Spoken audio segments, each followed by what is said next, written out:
Hi everyone and welcome, this is the Apostate Prophet. I hope you're all having a great week. We had a great live chat on Tuesday. I loved it very much. The participation, the questions, otherwise the comments were awesome. Thank you all so much for that. We will surely see each other in another Q&A video very soon. I'm here with you to talk about Jews. Of course I'm going to talk about Jews because I am allegedly a secret Jew and I'm also paid by Israel, just like any other ex-Muslim out there. Therefore, I will gladly reveal all the Islamic hate about Jews, how it is found in masses in Islamic scripture, and also how that hate is manifested in Islamic history. Before that, I want to thank all the great people who support me on Patreon. My channel is not monetized and never will be, so you can watch my videos freely without any ads. If you want to support my cause and receive benefits, the link to Patreon is in the description. Thank you all so much, no matter in what way you support me. When we talk about Islamic anti-Semitism today, people love to bring up Israel, and they try to somehow explain that this hate for Jews in the Islamic world is because of the Israel problem. It's quite weird that they give us this explanation, but then they also say that the world shouldn't judge Islam and Muslims based on terrorist organizations like ISIS or Al-Qaeda. Very hypocritical. If we look further into the Quran, the Hadith, scholars, and Islamic history, we will find out that what they are telling us is very far away from the truth. The hatred of Jews starts with the beginnings of Islam. Muhammad was not only the first Muslim, he was also the first Jew-hating Muslim, and created such a path that billions have shamelessly walked on. I want to start the analysis with a research by the ADL. It is a research that I'm very familiar with, not because I work with Mossad, it's because I used to work with a big research company that works with many organizations, and the ADL was one of them. This ADL project is called the Global 100. In that study, you can see that Muslim-dominated countries are by far the most anti-Semitic countries in the world. There is a huge gap in anti-Semitic sentiments between Muslim countries and non-Muslim countries. This is even true for Muslim-dominant countries that are far away from Israel, such as Malaysia, Indonesia, Morocco, and more. Now, many people claim that the extreme level of Jew hatred among Muslims comes from the Israel problem. But what do countries that are so far away from the Arabs and so far away from Israel have anything to do with this? And what a justification is this? You have extreme prejudice, conspiracy theories, and hate against a religious or ethno-religious group because of the state of Israel? No. An interesting detail in the study is that most Muslim respondents declare that they never met a Jew in real life, and many of them say that they get their opinions on Jews from the TV. So the argument that is used against Islamophobia very much, like that people have never met Muslims but they are prejudiced against Muslims, is actually very much true in terms of the Islamic world and Jews. Let's focus on where they get the news from. They get the news from TV. I am of Turkish descent. I lived quite a long time in Turkey. I can tell you that TV in the Islamic world, or social media, or newspapers, online websites, mosques, and so many other sources and places are full of chauvinist Muslim propaganda against the West, against Christians, Jews, atheists, apostates, and so on. Also against homosexuals, by the way. But they are extremely full of propaganda against Jews, America, and Israel. You couldn't even find an equivalent in the West that is similar to the media in the Islamic world. A quite regular news channel in the Islamic world can look like your banned and hated neo-Nazi publication in the West somewhere. The hate and propaganda against Jews is not only because of Israel. No one really believes that, and if anyone really chooses to believe that, then that's pure hypocrisy. As mentioned, hating Muslims due to ISIS or Al-Qaeda is kind of the equivalent of that. It's even much easier than hating Jews based on Israel. So let's see where Muslims and their scholars and the Islamic world get their hate from. As you can guess, it is nothing less than the fundamentals of Islam. It all starts with the Quran, but be patient. The Quran is very hateful, but the Hadith that are still followed by the majority of Muslims in this world are much more extremely hateful of Christians and Jews. Let's look at the Quran first. In this video, I want to focus more on sources that are specifically about anti-Semitism, and sometimes also anti-Christian. Now, this is my favorite verse of the Quran in this matter because it displays very briefly how Islam hates the religious groups that it claims to be linked to. The Jews say Ezra is the son of Allah, and the Christians say the Messiah is the son of Allah. That is their statement from their mouths. They imitate the saying of those who disbelieved before them. May Allah destroy them. How are they deluded? This verse is not only factually wrong and stupid, it is also incredibly intolerant and very hateful in its language. It compares Christians and Jews to polytheists that it describes as filthy, calls them deluded, and says, may Allah destroy them.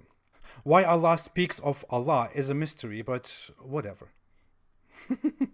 This verse says clearly that Jews and Christians are always against Muslims, and they will never be fine with you unless you follow their religion. The opposite is true today. Allah was apparently horribly wrong.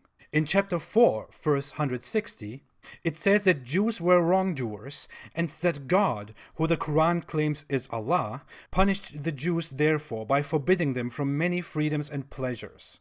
That's quite a weird generalization by the just and almighty Allah. In this part of the Quran, specifically in chapter 2, verse 88, the Quran says that Allah has cursed the Jews and the Christians for their transgressions and also for their disbelief in some prophets.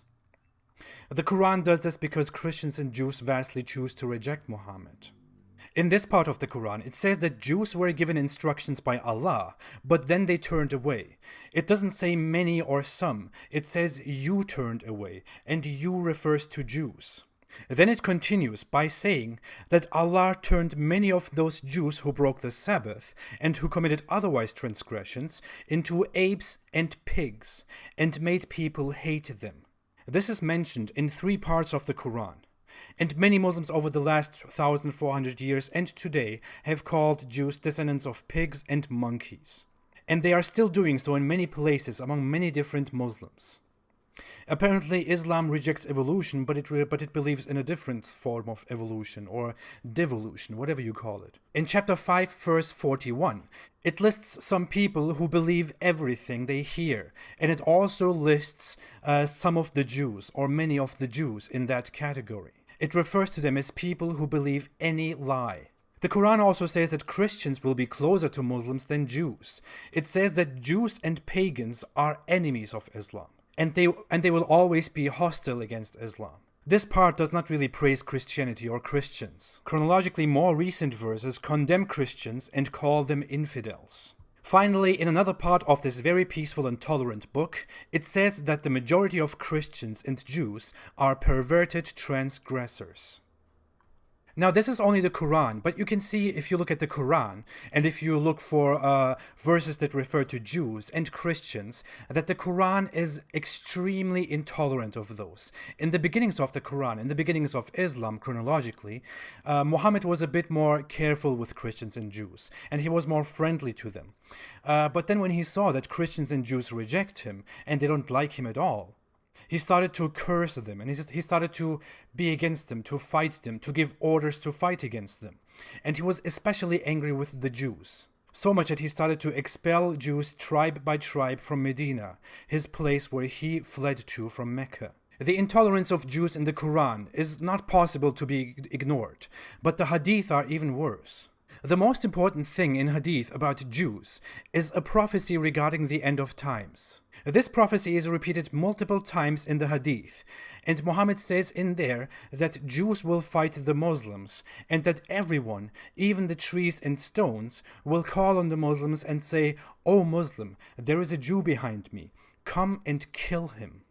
The weird and terrifying Hadith also say that there will be a gargat tree that will not inform Muslims about Jews, because that tree is the tree of the Jews. So let's just stay on this for a second.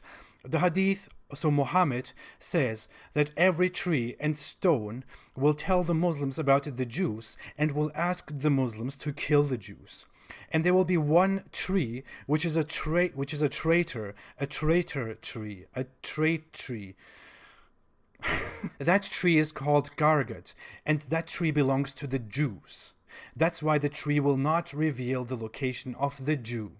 Muslim conspiracy theorists keep creating stories about Jews planting that tree everywhere in Israel because they know they will be slaughtered by the glorious Muslims and they want to save themselves. This hadith is not just a random combination of words or anything. This hadith is very well known in the Islamic world and often used even on platforms like Facebook that removes contra-Islamic content immediately but doesn't really care if you talk about annihilating all Jews, especially if you use it in a language that is predominantly used by Muslims. As you can see, it is insane. Muhammad was insane about Jews. And Muhammad has his very, very important prophecy, part of the end time prophecies, that Jews will fight the Muslims, that even stones and trees will tell the Muslims about the Jews, and that the Muslims will slaughter the Jews. In other narrations, Muhammad says that he will kick Christians and Jews out of the Arabian Peninsula, and he will only leave Muslims there on the Arabian Peninsula.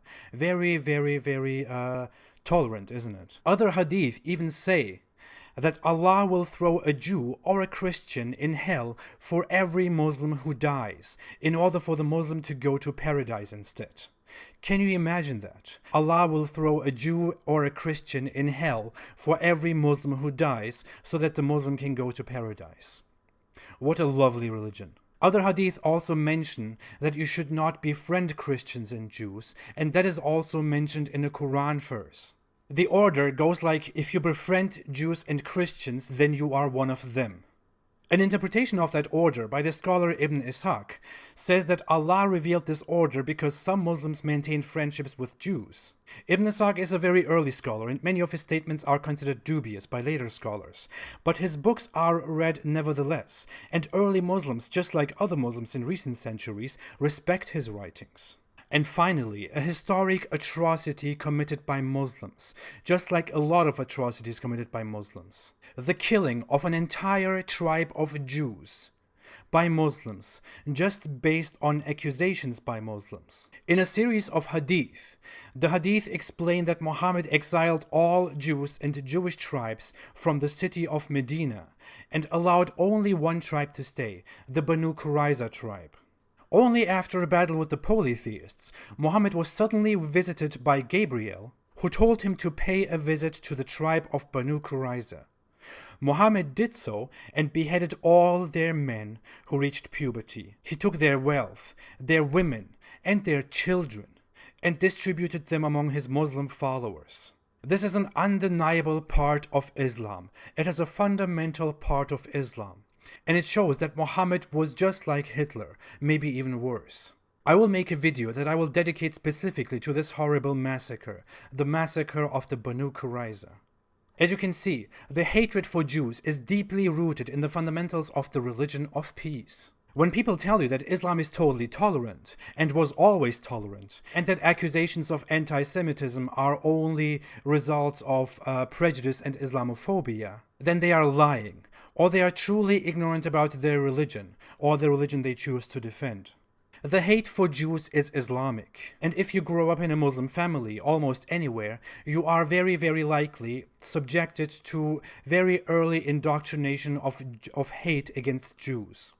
That hate was in my family, it was among my relatives, and so many other Muslims that I knew. Pretty much every Muslim family that I have ever seen.